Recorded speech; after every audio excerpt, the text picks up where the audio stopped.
Good morning to all all students. आइए बच्चों, class 7 का दीपिका हिंदी पाठमाला का लेसन 8 बंकिम चंद्र चट्टोपाध्याय का जो लेसन है उसको पढ़ते हैं।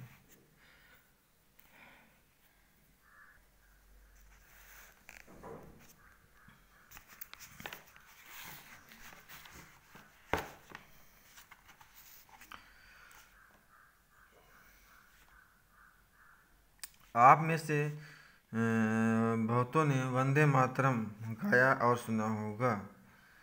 इसकी मधुर और गंभीर गूंज भारतीय झंडा फहराने के समय प्रायः सुनाई पड़ती है। वंदे मातरम सुजलम सुफलम मलयज शीतलम सस्य श्यामलम मातरम वंदे मातरम। आज के सैकड़ों नौजवानों वंदे मातरम का नारा लगाते हुए अंग्रेजी शासन के विरुद्ध आवाज़ उठाई और इसके पुरस्कार में लाठियां और गोलियां खाई। इन शब्दों में ही मानो ऐसा संगीत है कि सुनने वाला देश प्रेम की भावों पर भर जाता है। एक अजीब सी तरंग सुनने वाले की नस नस में दौड़ जाती है। आप जानते हैं कि किसने रचा था? आज देश प्रेम के इतिहास की कहानी कहने वाले इस गीत के रचयिता बंकिम चंद्र चट्टोपाध्याय के जीवन की कुछ बातें जानने का प्रयत्न करें। बंकिम चंद्र चट्टोपाध्याय जन्म 27 जून 1938 में बंगाल के 24 परगना के काठालपाड़ा नामक स्थान पर गांव में हुआ था। वह संपन्न घर से थे। उन्होंने अंग्रेजी, संस्कृत आदि में भली भांति शिक्षा ग्रहण की थी। बचपन से ही उनमें मातृभाषा और मातृभूमि के प्रति प्रेम था। युवावस्था में एक दिन उन्हें अपने एक मित्र का पत्र मिला।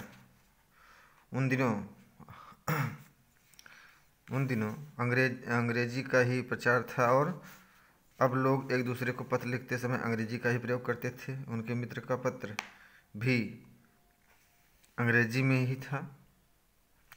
उन्होंने उसे बिना पढ़े ही लौटा दिया। साथ में यह लिख दिया कि भाई, अंग्रेजी ने तुम्हारी मातृभाषा है, न मेरी। ऐसी हालत में कोई कारण नहीं कि तुम मुझे अंग्रेजी में पत्र लिखो। बंकिम चंद्र जैसे लोगों के इस प्रकार के ऊंचे विचार का नतीजा ही है कि बंगला भाषा का प्रयोग भले आदमियों में लोकप्रिय हुआ। यह बात नहीं कि बंकिम चंद्र अंग्रेजी के विद्वान न थे। सच तो यह है कि वे अंग्रेजी का इतना ज्ञान रखते थे कि यह चाहते तो बहुत से भारतीयों की तरह अंग्रेजी लेखक बन सकते थे, पर उन्होंने अपनी मातृभाषा की सेवा करना ही उचित समझा। उनके व्रत से बंगला भाषा ही नहीं, सारे भारतीय साहित्य को लाभ पहुंचा।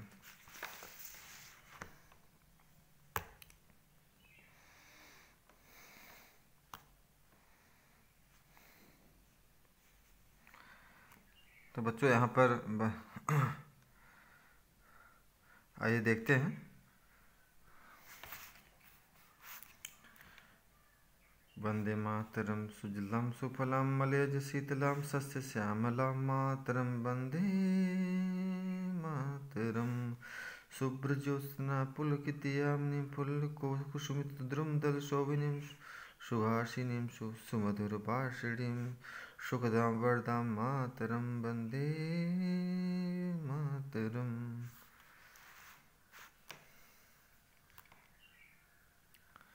भाषा प्रेम के साथ साथ बंकिम में देश प्रेम की भी कूट कूट कर भरा था। वे सारी उम्र सरकारी नौकरी कर रहे थे, पर कभी अंग्रेजों से दबे नहीं। एक बार की बात है कि कुछ असभ्य गोरों ने उनके छोटे भाई पर अपना कुत्ता छोड़ दिया। इससे वे घबरा गया। यह देखकर बंकिम चंद्र भी कूद पड़े और उन्होंने गोरों की इस प्रकार धमकाए हुए कुत्तों को वापस बुलाकर खिसक गए। उस युग में इस प्रकार का साहस बहुत कम लोग कर सकते थे। कहा जाता है कि गोरों के प्रति अपने इस व्यवहार के कारण सरकारी नौकरी में पर्याप्त तरक्की नहीं कर पाए।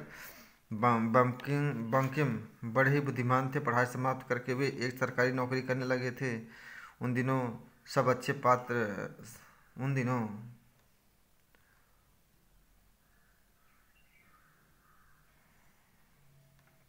उन दिनों सब अच्छे छात्र सरकारी नौकरी में लगने की कोशिश कर रहे थे।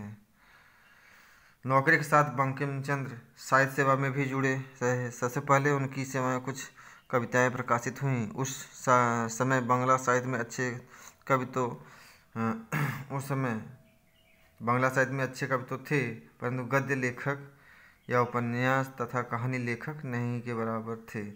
उन दिनों बांग्ला में अंग्रेजी की चर्चा बहुत अधिक थी। शिक्षित युवक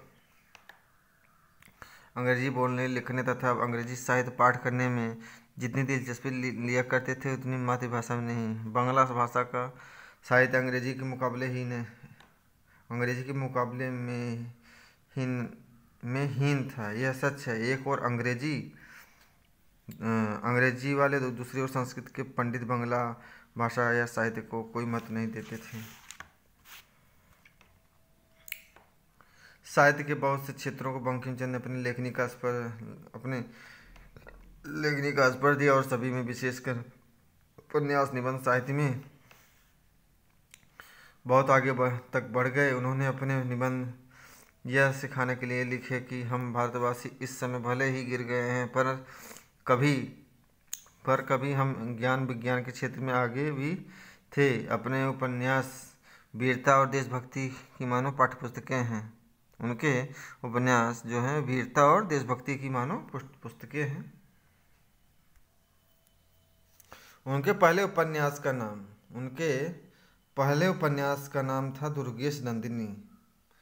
किसके? बंकिम चंद्र चट्टोपाध्याय का। एक ऐतिहासिक कहानी है। उस समय वे 27 वर्ष के थे। उपन्यास इतने अच्छे ढंग से लिखा गया था कि लोग पढ़कर चकित रह गए। जो लोग बांग्ला को पढ़ने योग्य नहीं समझते थे वे भी दूसरों के कहने पर उसे पढ़ गए और उनमें एक नया जोश आ गया। नतीजा यह हुआ कि बंकिम चंद्र के लेखों तथा उपन्यासों के लिए लोग उत्सुक रहने लगे। बंकिम बंग दर्शन के नाम से एक साहित्यिक पत्र भी निकालने लगे। बंग दर्शन। आज भारत की प्रत्येक भाषा में हजारों पत्र पत्रिकाएं हैं। बंगाल में अब पत्र पत्रिकाओं की संख्या बहुत अधिक है, पर उन दिनों के हालात कुछ और थे। बंग दर्शन कोई मामूली ढंग का पत्र न था। उसके संपादक स्वयं बंकिम चंद्र थे। उसमें सबसे बड़ा आकर्षण स्वयं उनकी रचनाएं थीं। उनमें उपन्यास, साहित्य, समालोचना और विभिन्न प्रकार के लेख, निबंध आदि प्रकाशित होते थे। बंग दर्शन के लोग बाट जोहते थे और पाते ही उसे पढ़ लेते थे। उनकी आलोचना, व्याख्या, सामूहिक पाठ हुआ करता था। लोग बंकिम की रचनाओं की पंक्तियों को याद कर लेते थे। बंकिम चंद्र अपने युग में कितने मशहूर हुए इसका इस बात से पता लगता है कि उस जमाने में बंकिम चंद्र के उपन्यास आदि पढ़कर उसके कुछ अंश जुबानी याद कर लेना लोग पसंद करते थे। जो लोग पत्र आदि में बंकिम की शैली का अनुसरण करते थे वे विद्वान समझे जाते थे। साहित्यिक क्षेत्र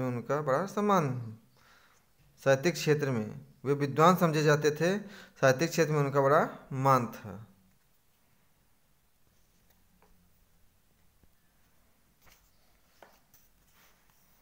बंकिम के शुरू के उपन्यास अधिकतर नाटकीय हैं, अर्थात उनमें सनसनी भरी घटनाएं ज़्यादा हैं। उनका दूसरा उपन्यास कपाल कुंडला। इस उपन्यास की कहानी एक ऐसी लड़की की है जो प्रकृति के बीच पली, जिसे समाज की रीति नीति कुछ भी मालूम नहीं। इससे प्रतीत होता है कि बंकिम एक स्वतंत्र नारी का चरित्र चित्रित करना चाहते थे। एक ऐसी कन्या जो दुनिया में रहकर भी एक अनोखे प्राकृतिक वन फूल की तरह थी। संसार और समाज से बाहर दूर जंगल में पलने पर ही कन्या स्वाभाविक रूप से कपाल कुंडला की तरह हो सकती थी। कपाल कुंडला के बाद उन्होंने मृणालिनी नामक उपन्यास लिखा। इसके बाद तो एक के बाद एक कई उपन्यास निकलते गए। विश्ववृक्ष, कृष्णकांत का वसीयतनामा, रजनी चंद्रशेखर। राष्ट्रीयता की दृष्टि से उनका बहुत ही महत्वपूर्ण उपन्यास आनंद मठ उपन्यास है आनंद मठ। वंदे मातरम गीत इसी में आता है। आनंद मठ जैसे एक नया राग सुनाने को ही लिखा गया था। इस उपन्यास को सामाजिक भी कहा जा सकता है और एक सीमा तक ऐतिहासिक भी। उपन्यास का वास्तविक उद्देश्य कहानी की आड़ में लोगों को देशभक्ति का पाठ सिखाना था। विदेशी शासन से देश को मुक्त कराने की जो भावना देशवासियों के दिल में जगी, वह अंग्रेजी पढ़ने से या यूरोप के इतिहास पढ़ने से नहीं, बल्कि अंग्रेजों के शासन में किए गए भारतीयों के अपमान और अत्याचार से ही उत्पन्न हुई थी। लगभग काल्पनिक इतिहास को साकार बनाकर बंकिम चंद्र ने देश के सामने एक महान आदर्श खड़ा कर दिया। इस उपन्यास में एक मठ के साधुओं ने देश की रक्षा के लिए शत्रुओं से लड़ाई की और इसी आदर्श के लिए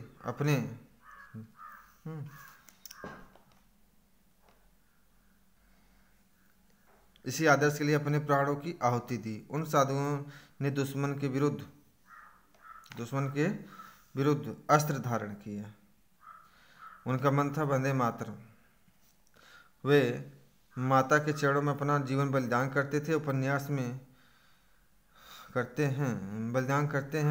दुश्मन के विरुद्ध 1, 2 या 3 व्यक्तियों को नहीं, बल्कि पूरे समाज को संगठित रूप में विद्रोह के लिए तैयार होते हुए दिखाया गया है। आनंद मठ का इतिहास बहुत कुछ काल्पनिक है, परंतु इससे भारतीय जनता के सामने स्वाधीनता की लड़ाई का एक इतिहास आया। बंकिम बड़े ही हंसमुख और भद्र व्यक्ति थे। उनके चरित्र में ओजस्विता थी। उनमें एक वास्तविक प्रतिभाशाली लेखक के सभी गुण मौजूद थे। वह कठोर परिश्रम करके अध्ययन करते थे। बांग्ला के अलावा अंग्रेजी और संस्कृत पर उनका विशेष अधिकार था। जब वे कभी अंग्रेजी दैनिकों में लिखा करते तो उनका लेख बहुत ही तीखा होता था। बंकिम चंद्र ने कृष्ण चरित्र नाम से कुछ लेख लिखे थे। उनका विषय था श्री कृष्ण के चरित्र की आलोचना। क्या था? श्री कृष्ण की चरित्र की आलोचना। उनमें उन्होंने नए ढंग से कृष्ण भगवान के कार्य की व्याख्या की। बंकिम कभी अपने नाम का प्रचार नहीं करना चाहते थे। अपने उपन्यासों के लिए भी उन्होंने शायद कभी विज्ञापन आदि का सहारा लिया हो। जब कभी कोई नया लेखक आता था तो बंकिम चंद्र उसे हर प्रकार से प्रोत्साहन देते थे। बंगाल साहित्य के स्वर्ण युग में सभी लेखक स्वयं को बंकिम चंद्र का ऋणी समझते थे। स्वयं लेखक होना और बंकिम चंद्र के दर्जे का लेखक होना बहुत ही बड़ी बात है, पर बंकिम उन थोड़े से लेखकों में से थे जो दूसरों को लेखक बनाना अपना कर्तव्य मानते थे। नए लेखकों के लिए वे बड़ा परिश्रम करते थे। बंकिम के प्रायः सभी उपन्यासों का हिंदी तथा अन्य भारतीय भाषाओं में अनुवाद हो चुका है। कुछ अंग्रेजी भी अनुवादित हैं। भारत की अन्य भाषाओं के साहित्यकारों ने भी बंकिम चंद्र की उपन्यास कला का बड़े आदर से अध्ययन किया और उनके ढंग को अपनाया। बंकिम का देहांत 56 वर्ष की आयु में 8 अप्रैल 1894 को हुआ। तो बच्चों, आपका क्लास यहीं पर समाप्त होता है। अगले क्लास में मिलते हैं। तब तक नमस्कार।